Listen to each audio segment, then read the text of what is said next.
ಓಂ ಶಾಂತಿ. ತಾರೀಕು 24/5/2024. ಮಧುರ ಮಕ್ಕಳೇ, ದೇಹಿ ಅಭಿಮಾನಿ ತಂದೆಯು ನಿಮಗೆ ದೇಹಿ ಅಭಿಮಾನಿಯ ಪಾಠವನ್ನು ಓದಿಸುತ್ತಿದ್ದಾರೆ. ನಿಮ್ಮ ಪುರುಷಾರ್ಥವೇ ದೇಹಾಭಿಮಾನವನ್ನು ಬಿಡುವುದಾಗಿದೆ.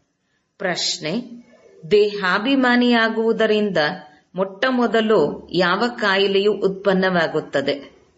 ಉತ್ತರ: ನಾಮರೂಪದ ಕಾಯಿಲೆ. ಈ ಕಾಯಿಲೆಯೇ ವಿಕಾರಿಯನ್ನಾಗಿ ಮಾಡುತ್ತದೆ. ಆದ್ದರಿಂದ ಆತ್ಮಾಭಿಮಾನಿಯಾಗುವ ಅಭ್ಯಾಸ ಮಾಡಿ. ಈ ಶರೀರದೊಂದಿಗೆ ನಿಮಗೆ ಯಾವುದೇ ಸೆಳೆತವಿರಬಾರದು. ದೇಹದ ಜೊತೆ ಇರುವ ಸೆಳೆತವನ್ನು ಬಿಟ್ಟು ಒಬ್ಬ ತಂದೆಯನ್ನು ನೆನಪು ಮಾಡಿದಾಗ ಪಾವನರಾಗುತ್ತೀರಿ. ತಂದೆಯು ನಿಮಗೆ ಜೀವನ ಬಂಧನದಿಂದ ಜೀವನ್ಮುಕ್ತರಾಗುವ ಯುಕ್ತಿಯನ್ನು ತಿಳಿಸುತ್ತಾರೆ. ಇದೇ ವಿದ್ಯೆಯಾಗಿದೆ. ಓಂ ಶಾಂತಿ. ಆತ್ಮಿಕ ತಂದೆಯು ತಿಳಿಸುತ್ತಿರುವರು, ಆತ್ಮ ಅಭಿಮಾನಿ ಅಥವಾ ದೇಹಿ ಅಭಿಮಾನಿಯಾಗಿ ಕುಳಿತುಕೊಳ್ಳಬೇಕು. ಯಾರನ್ನು ನೆನಪು ಮಾಡಬೇಕು? ತಂದೆಯನ್ನು ನೆನಪು ಮಾಡಬೇಕು. ತಂದೆಯ ವಿನಃ ಬೇರೆ ಯಾರನ್ನೂ ನೆನಪು ಮಾಡಬಾರದು. ಯಾವ ತಂದೆಯಿಂದ ಬೇಹದ್ದಿನ ಆಸ್ತಿಯು ಸಿಗುತ್ತದೆ ಆ ತಂದೆಯನ್ನು ನೆನಪು ಮಾಡಬೇಕು. ಬೇಹದ್ದಿನ ತಂದೆಯು ಬಂದು ತಿಳಿಸುತ್ತಾರೆ, ದೇಹಿ ಅಭಿಮಾನಿ ಭವ, ಆತ್ಮ ಅಭಿಮಾನಿ ಭವ. ದೇಹಾಭಿಮಾನವನ್ನು ಬಿಡುತ್ತಾ ಹೋಗಿ. ಅರ್ಧ ಕಲ್ಪ ನೀವು ದೇಹಾಭಿಮಾನಿಯಾಗಿದ್ದು ಈಗ ಅರ್ಧ ಕಲ್ಪ ದೇಹಿ ಅಭಿಮಾನಿಯಾಗಿರಬೇಕು. ಸತ್ಯಯುಗ ಮತ್ತು ತ್ರೇತಾಯುಗದಲ್ಲಿ ಆತ್ಮ ಅಭಿಮಾನಿಯಾಗಿದ್ದೆವು. ಅಲ್ಲಿ ನಾನು ಆತ್ಮ ಎಂದು ತಿಳಿದಿರುತ್ತದೆ. ಈಗ ಈ ಶರೀರವು ವೃದ್ಧಾಪ್ಯ ಹೊಂದಿದೆ. ಈಗ ಇದನ್ನು ಬಿಡಬೇಕು, ಇದನ್ನು ಬದಲಾಯಿಸಬೇಕು.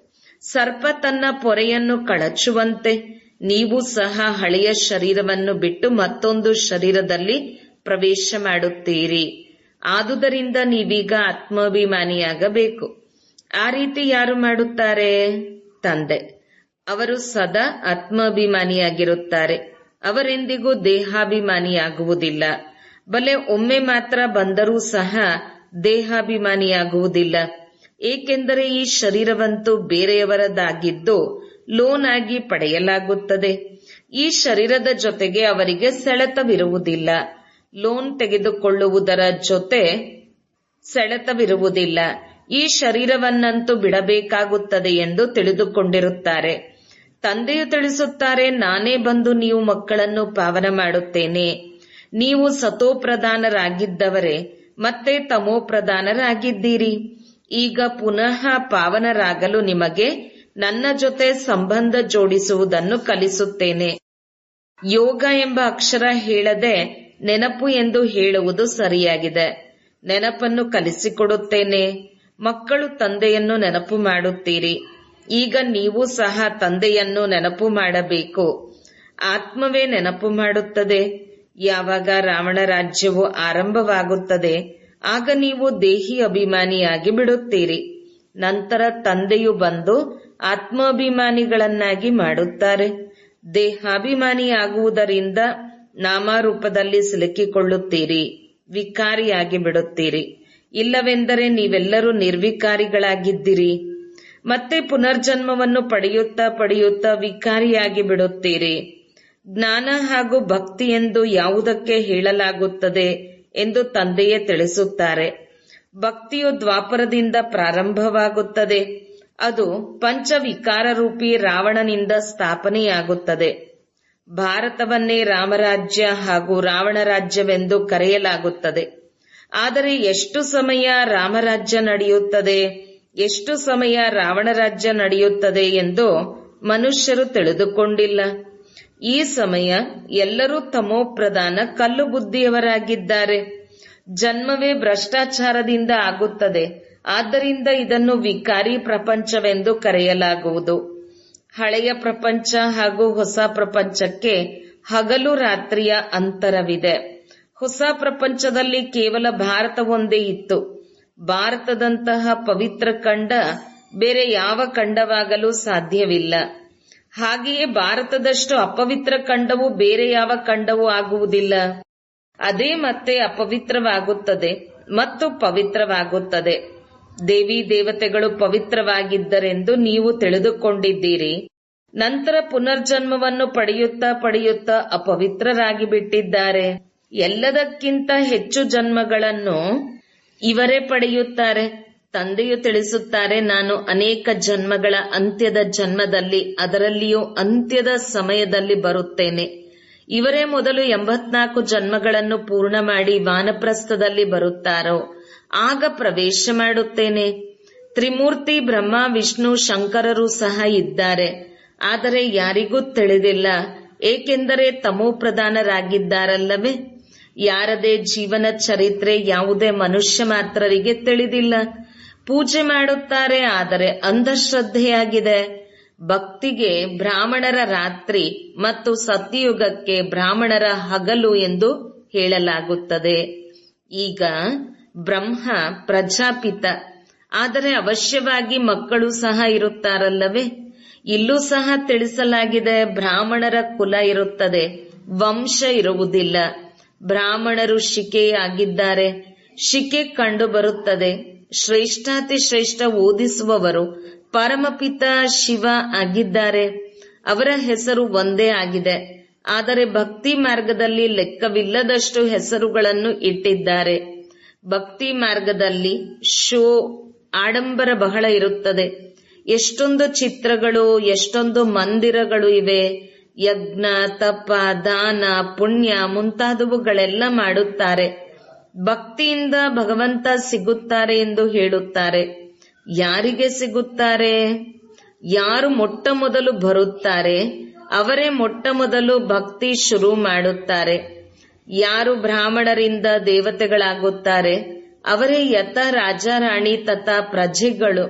ಸರ್ವಗುಣ ಸಂಪನ್ನ, 16 ಕಲಾ ಸಂಪೂರ್ಣ, ಸಂಪೂರ್ಣ ನಿರ್ವಿಕಾರಿ, ಅಹಿಂಸು ಪರಮೋಧರ್ಮ ದೇವಿ ದೇವತೆಗಳ ಧರ್ಮ ಇರುತ್ತದೆ. ಭಾರತದಲ್ಲಿ ಒಂದೇ ಆದಿ ಸನಾತನ ದೇವಿ ದೇವತಾ ಧರ್ಮ ಇತ್ತು. ಆಗ ಅಪಾರ ಹಣ ಇತ್ತು. ಮೊಟ್ಟ ಮೊದಲು ತಾವು ದೇವಿ ದೇವತಾ ಧರ್ಮದವರೇ 84 ಜನ್ಮಗಳನ್ನು ಪಡೆದುಕೊಳ್ಳುತ್ತೀರಿ. ತಂದೆ ನೆನಪಿಸುತ್ತಾರೆ, ಮೊಟ್ಟ ಮೊದಲು ನೀವು ದೇವಿ ದೇವತಾ ಧರ್ಮದವರೇ 84 ಜನ್ಮಗಳನ್ನು ಪಡೆದುಕೊಳ್ಳುತ್ತೀರಿ. ಎಲ್ಲರೂ ಪಡೆದುಕೊಳ್ಳುವುದಿಲ್ಲ.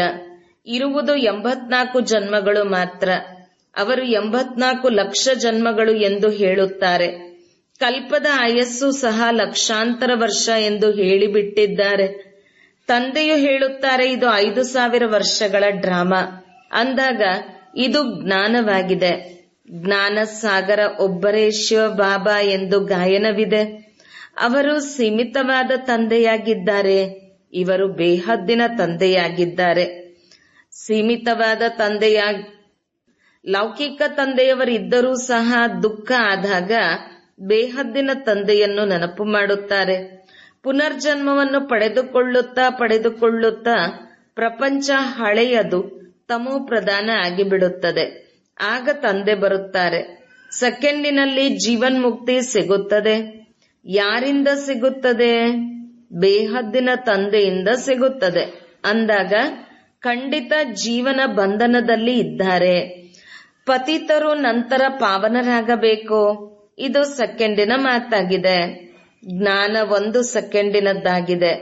ಏಕೆಂದರೆ ವಿದ್ಯೆಯಂತೂ ನೀವು ಬಹಳ ಓದುತ್ತೀರಿ. ಮತ್ತೆಲ್ಲ ಮನುಷ್ಯರಿಗೆ ಓದಿಸುತ್ತಾರೆ. ಓದುವುದಂತೂ ಆತ್ಮನೇ ಆಗಿದೆ. ಆದರೆ ದೇಹಾಭಿಮಾನದ ಕಾರಣ ತಮ್ಮನ್ನು ಆತ್ಮ ಎಂದು ಮರೆತು ನಾವು ಇಂತಹ ಮಿನಿಸ್ಟರ್ ಎಂದು ಹೇಳಿಬಿಡುತ್ತಾರೆ. ವಾಸ್ತವದಲ್ಲಿ ಆತ್ಮರಾಗಿದ್ದೇವೆ. ಆತ್ಮ ಮಿಸ್ಟರ್, ಮಿಸಸ್, ಪುರುಷ, ಸ್ತ್ರೀ ತನುವಿನ ಮೂಲಕ ಪಾತ್ರವನ್ನು ಮಾಡುತ್ತದೆ. ಇದನ್ನು ಮರೆತು ಬಿಡುತ್ತದೆ. ಇಲ್ಲವೆಂದರೆ ಆತ್ಮನೇ ಶರೀರದ ಮೂಲಕ ಪಾತ್ರ ಮಾಡುತ್ತದೆ. ಕೆಲವರು ಏನಾಗುತ್ತಾರೆ, ಇನ್ನು ಕೆಲವರು ಏನಾಗುತ್ತಾರೆ. ಈಗ ಈ ಹಳೆಯ ಪ್ರಪಂಚ ಬದಲಾವಣೆಯಾಗಿ ಹೊಸದಾಗುತ್ತದೆ ಎಂದು ತಂದೆ ತಿಳಿಸುತ್ತಾರೆ. ಪ್ರಪಂಚದ ಚರಿತ್ರೆ ಭೂಗೋಳ ಪುನರಾವರ್ತನೆಯಾಗುತ್ತದೆ. ಹೊಸ ಪ್ರಪಂಚ ಸತೋಪ್ರಧಾನವಾಗಿರುತ್ತದೆ. ಮನೆಯೂ ಸಹ ಮೊದಲು ಹೊಸದಾಗಿರುತ್ತದೆ. ಆಗ ಸತೋಪ್ರಧಾನ ಎಂದು ಹೇಳುತ್ತಾರೆ. ನಂತರ ಹಳೆಯದು ಜಡಜಡೀಭೂತ ತಮೋಪ್ರಧಾನ ಆಗಿಬಿಡುತ್ತದೆ. ಈ ಬೇಹದ್ದಿನ ನಾಟಕ ಅಥವಾ ಸೃಷ್ಟಿ ಚಕ್ರದ ಜ್ಞಾನವನ್ನು ತಿಳಿದುಕೊಳ್ಳಬೇಕು. ಏಕೆಂದರೆ ಇದು ವಿದ್ಯೆಯಾಗಿದೆ, ಭಕ್ತಿ ಅಲ್ಲ. ಭಕ್ತಿಗೆ ವಿದ್ಯೆ ಎಂದು ಹೇಳುವುದಿಲ್ಲ. ಏಕೆಂದರೆ ಭಕ್ತಿಯಲ್ಲಿ ಗುರಿ ಉದ್ದೇಶ ಏನೂ ಇರುವುದಿಲ್ಲ. ಜನ್ಮ ಜನ್ಮಾಂತರ ವೇದ ಶಾಸ್ತ್ರವನ್ನು ಓದುತ್ತೀರಿ. ಇಲ್ಲಂತೂ ಪ್ರಪಂಚ ಬದಲಾವಣೆಯಾಗಬೇಕು. ಸತ್ಯ ತ್ರೇತಾಯುಗದಲ್ಲಿ ಭಕ್ತಿ ಇರುವುದಿಲ್ಲ. ಭಕ್ತಿ ದ್ವಾಪರ ಯುಗದಿಂದ ಶುರುವಾಗುತ್ತದೆ. ಇದನ್ನು ತಂದೆ ಕುಳಿತು ಆತ್ಮೀಯ ಮಕ್ಕಳಿಗೆ ತಿಳಿಸುತ್ತಾರೆ. ಇದನ್ನು ಆತ್ಮೀಯ ಜ್ಞಾನ ಅಥವಾ ಆಧ್ಯಾತ್ಮಿಕ ಜ್ಞಾನ ಎಂದು ಹೇಳಲಾಗುವುದು. ಈ ಆತ್ಮಿಕ ಜ್ಞಾನವನ್ನು ಯಾರು ಕಲಿಸುತ್ತಾರೆ? ಸುಪ್ರೀಂ ಆತ್ಮ ಅಂದರೆ ಪರಮಪಿತನೇ ಕಲಿಸುತ್ತಾರೆ. ಅವರು ಎಲ್ಲರಿಗಾಗಿ ತಂದೆ ಆಗಿದ್ದಾರಲ್ಲವೇ? ಲೌಕಿಕ ತಂದೆಗೆ ಎಂದು ಪರಮಪಿತ ಎಂದು ಹೇಳಲಾಗುವುದಿಲ್ಲ. ಪಾರಲೌಕಿಕ ತಂದೆಗೆ ಪರಮಪಿತ ಎಂದು ಕರೆಯಲಾಗುವುದು. ಅವರು ಪರಮಧಾಮದಲ್ಲಿ ಇರುವವರಾಗಿದ್ದಾರೆ. ಹೇ ಗಾಡ್, ಹೇ ಈಶ್ವರ ಎಂದು ತಂದೆಯನ್ನು ನೆನಪು ಮಾಡುತ್ತಾರೆ. ವಾಸ್ತವದಲ್ಲಿ ಅವರ ಹೆಸರು ಒಂದೇ ಆಗಿದೆ. ಅದೇ ಭಕ್ತಿ ಮಾರ್ಗದಲ್ಲಿ ಅನೇಕ ಹೆಸರುಗಳನ್ನು ಕಟ್ಟಿದ್ದಾರೆ. ಭಕ್ತಿಯ ವಿಸ್ತಾರ ಬಹಳ ಇದೆ. ಅದೆಲ್ಲವೂ ಮನುಷ್ಯರ ಮಾತಾಗಿದೆ. ಈಗ ಮನುಷ್ಯರಿಗೆ ಈಶ್ವರಿಯ ಮತ ಬೇಕಾಗಿದೆ. ಶ್ರೀಮತವೇ ಈಶ್ವರಿಯ ಮತವಾಗಿದೆ. ಶ್ರೀ ಶ್ರೀ 108ರ ಮಾಲೆಯಾಗುತ್ತದೆಯಲ್ಲವೇ? ಇದು ಪ್ರವೃತ್ತಿ ಮಾರ್ಗದ ಮಾಲೆಯಾಗಿದೆ. ನಂತರ ಪುನರ್ಜನ್ಮವನ್ನು ಪಡೆದುಕೊಳ್ಳುತ್ತಾ ಜನ್ಮಗಳಲ್ಲಿ ಇಳಿಯುತ್ತಾ ದಿವಾಳಿಯಾಗಿ ಬಿಡುತ್ತಾರೆ. ಬುದ್ಧಿಯೂ ಸಹ ಶಕ್ತಿಹೀನವಾಗಿ ಬಿಡುತ್ತದೆ. ಆಗ ಮನುಷ್ಯರು ದಿವಾಳಿಗಳಾಗಿ ಬಿಡುತ್ತಾರೆ. ಯಾರು 100% ಶ್ರೀಮಂತರಾಗಿದ್ದರೋ ಅವರೇ ಈ ಸಮಯದಲ್ಲಿ ಬಡವರಾಗಿದ್ದಾರೆ. ಬುದ್ಧಿಗೆ ಬೀಗ ಹಾಕಲ್ಪಟ್ಟಿದೆ ಅಂದಾಗ ಅದಕ್ಕೆ ಬೀಗ ಹಾಕಿದವರು ಯಾರು? ಗಾಡ್ರೇಜ್ ಬೀಗ ಹಾಕಲ್ಪಟ್ಟಿದೆ. ಭಾರತವು ಹೇಗೆ ನಂಬರ್ 1 ಆಗಿತ್ತು ಹಾಗೆ ಬೇರೆ ಖಂಡಗಳು ಇರಲಿಲ್ಲ. ಭಾರತಕ್ಕೆ ಬಹಳ ಮಹಿಮೆ ಇದೆ. ಭಾರತವು ಸರ್ವ ಧರ್ಮದವರಿಗೂ ಅತಿ ದೊಡ್ಡ ತೀರ್ಥಸ್ಥಾನವಾಗಿದೆ. ಆದರೆ ನಾಟಕದ ಅನುಸಾರ ಗೀತೆಯನ್ನು ಖಂಡನೆ ಮಾಡಲಾಗಿದೆ. ಇದು ಭಾರತ ಹಾಗೂ ಇಡೀ ಪ್ರಪಂಚದ ತಪ್ಪಾಗಿದೆ.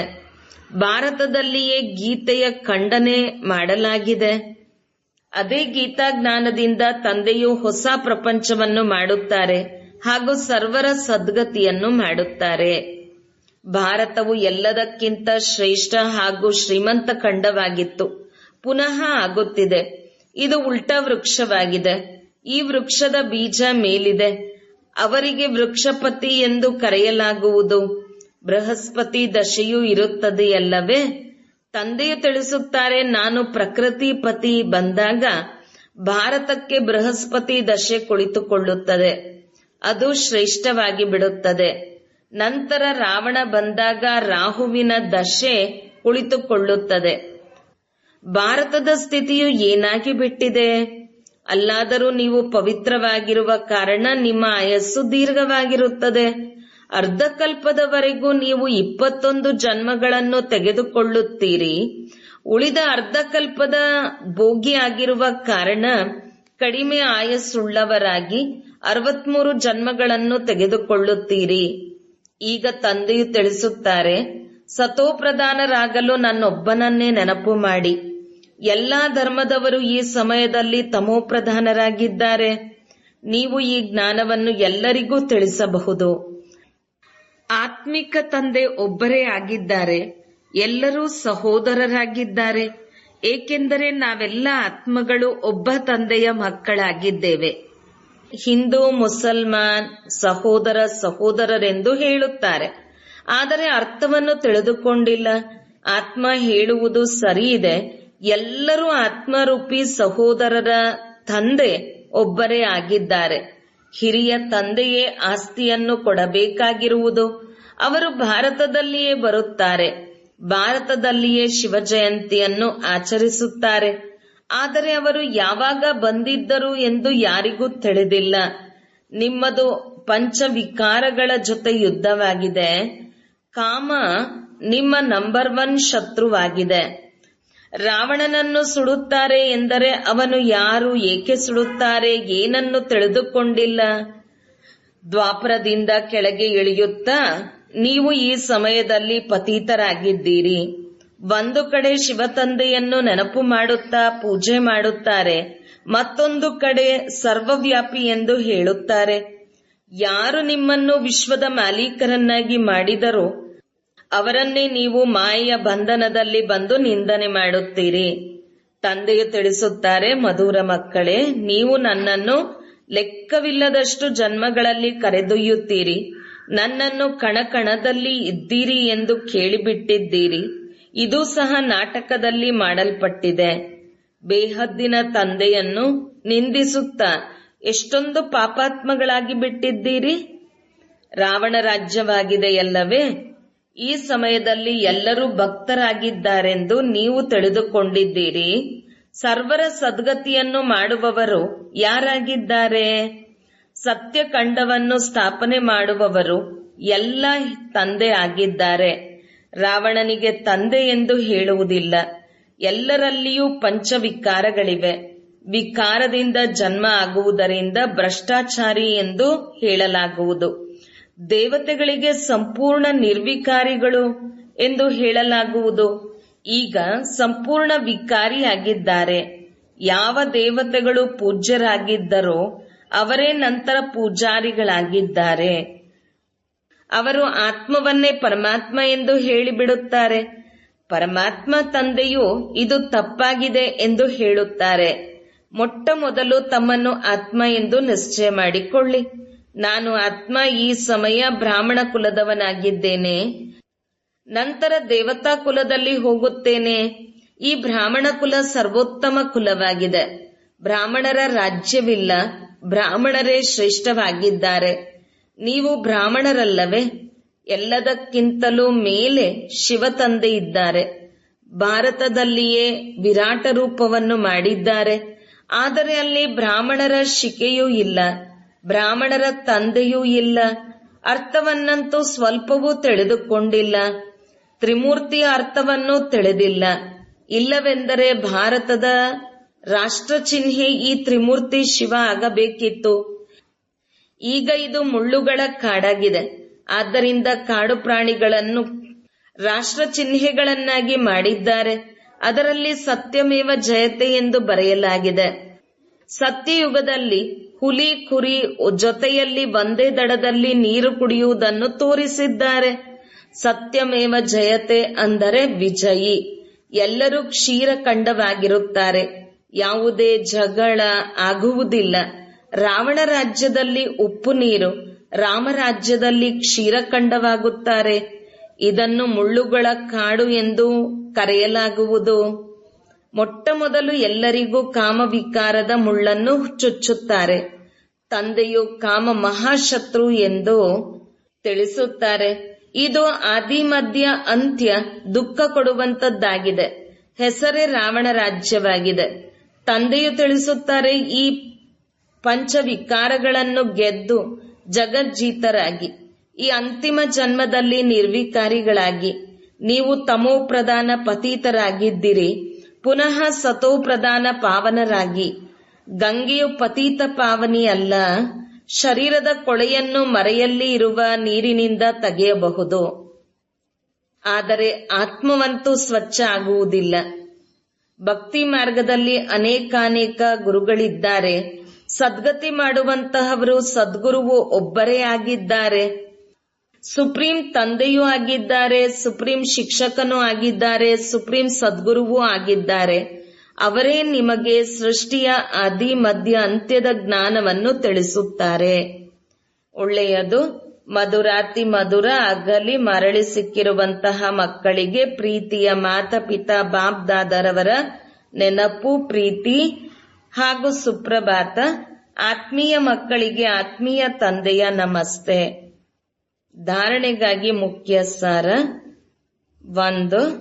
ಸತೋಪ್ರಧಾನರಾಗಲು ತಂದೆಯ ವಿನಃ ಅನ್ಯ ಯಾರನ್ನೂ ನೆನಪು ಮಾಡಬಾರದು. ದೇಹಿ ಅಭಿಮಾನಿಯಾಗುವ ಅಭ್ಯಾಸ ಮಾಡಬೇಕು. 2. ಎಲ್ಲರ ಜೊತೆ ಕ್ಷೀರಖಂಡವಾಗಿರಬೇಕು. ಈ ಅಂತಿಮ ಜನ್ಮದಲ್ಲಿ ವಿಕಾರಗಳ ಮೇಲೆ ವಿಜಯವನ್ನು ಪ್ರಾಪ್ತಿ ಮಾಡಿಕೊಂಡು ಜಗಜ್ಜೀತರಾಗಬೇಕು. ವರದಾನ: ತಂದೆಯ ಛತ್ರ ಛಾಯೆಯಲ್ಲಿ ಸದಾ ಮೋಜಿನ ಅನುಭವ ಮಾಡುವ ಮತ್ತು ಮಾಡಿಸುವ ವಿಶೇಷ ಆತ್ಮಭಾವ. ಎಲ್ಲಿ ತಂದೆಯ ಛತ್ರ ಛಾಯೆ ಇದೆ ಅಲ್ಲಿ ಸದಾ ಮಾಯೆಯಿಂದ ಸುರಕ್ಷಿತವಾಗಿರಿ. ಛತ್ರ ಛಾಯೆಯ ಒಳಗೆ ಮಾಯೆ ಬರಲು ಸಾಧ್ಯವಿಲ್ಲ. ಪರಿಶ್ರಮದಿಂದ ಸ್ವತಃ ದೂರವಾಗಿ ಬಿಡುವಿರಿ. ಮೋಜಿನಲ್ಲಿರುವಿರಿ, ಏಕೆಂದರೆ ಪರಿಶ್ರಮ ಮೋಜಿನ ಅನುಭವ ಮಾಡಲು ಬಿಡುವುದಿಲ್ಲ. ಛತ್ರ ಛಾಯೆಯ ಒಳಗೆ ಇರುವಂತಹವರು, ಇಂತಹ ವಿಶೇಷ ಆತ್ಮರು ಉನ್ನತ ವಿದ್ಯೆ ಓದುತ್ತಿದ್ದರೂ ಸಹ ಮೋಜಿನಲ್ಲಿರುತ್ತಾರೆ. ಏಕೆಂದರೆ ಅವರಿಗೆ ನಿಶ್ಚಯವಿರುತ್ತದೆ, ನಾನು ಕಲ್ಪ ಕಲ್ಪದ ವಿಜಯಿಯಾಗಿದ್ದೇನೆ, ಪಾಸ್ ಆಗೇ ಇರುವೆನು ಎಂದು. ಆದ್ದರಿಂದ ಸದಾ ಮೋಜಿನಲ್ಲಿರಿ ಮತ್ತು ಬೇರೆಯವರಿಗೂ ಮೋಜಿನಲ್ಲಿರುವ ಸಂದೇಶ ಕೊಡುತ್ತಿರಿ. ಇದೇ ಸನ್ಯಾಸವಾಗಿದೆ. ಸ್ಲೋಗನ್: ಯಾರು ಡ್ರಾಮಾದ ರಹಸ್ಯವನ್ನು ತಿಳಿದಿರುವುದಿಲ್ಲ ಅವರೇ ನಾರಾಜ್, ಬೇಸರವಾಗಿರುತ್ತಾರೆ. ಓಂ ಶಾಂತಿ.